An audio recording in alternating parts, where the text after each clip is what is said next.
رسول اللہ صلی اللہ علیہ وآلہ وسلم سب لوگوں سے زیادہ جواد، سخی تھے، اور رمضان میں دوسرے اوقات کے مقابلے میں جب جبرائیل علیہ السلام آپ صلی اللہ علیہ وآلہ وسلم سے ملتے بہت ہی زیادہ جود و کرم فرماتے۔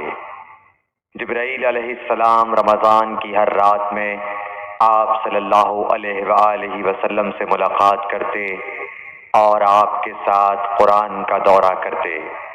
غرض حضرت صلی اللہ علیہ وآلہ وسلم لوگوں کو بھلائی پہنچانے میں بارش لانے والی ہوا سے بھی زیادہ جود و کرم فرمایا کرتے تھے۔